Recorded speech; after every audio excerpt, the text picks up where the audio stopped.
Welcome to Globe 10.0. I'm Steve Silva. Today I'm joined by Chad Finn. We're talking baseball. Here we are at the mid-season break.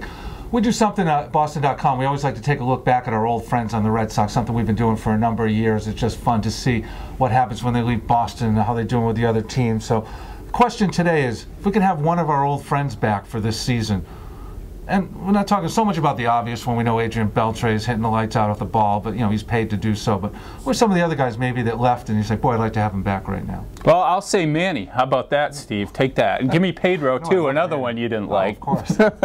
No, I kind of like the way this team is constructed right now. It's one of those seasons where you don't have a lot of guys you want back, but Adrian Beltre was a blast for a year. I think everybody misses Victor Martinez a little bit. And a guy I never wanted to see leave. I understand why they let him go, but I wish he had never left, is Derek Lowe. And he's having a pretty good year in Atlanta for the team I think is going to overtake the Phillies. Yeah, pretty good year. 5-7, 4.30 ERA, 81 strikeouts, 109. He's giving you his 20 starts through the All-Star break. That's D-Lo.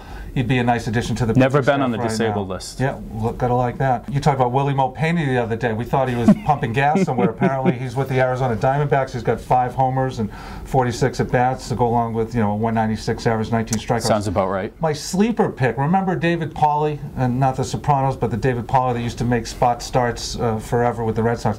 5-3 with Seattle, a 1.91 ERA in 47 innings, just 2 homers, 29 strikeouts.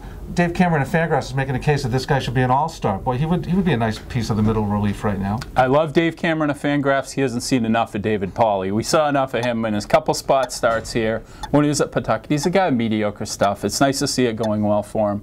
I'm going to go with another topic David Cameron knows pretty well, small sample size. I have to take a chance here and mention my all-time favorite, Johnny Damon. Should have never left town, should have never brought in Coco Crisp. He's been productive all this time at 37 years old. He just came back from the DL, but he's got 9 homers, 41 ribbies.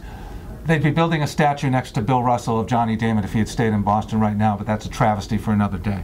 Yeah, but he couldn't play center field anymore. That's why they brought Coco. And Johnny would have been Manny's platoon partner in left field, let's put it that way.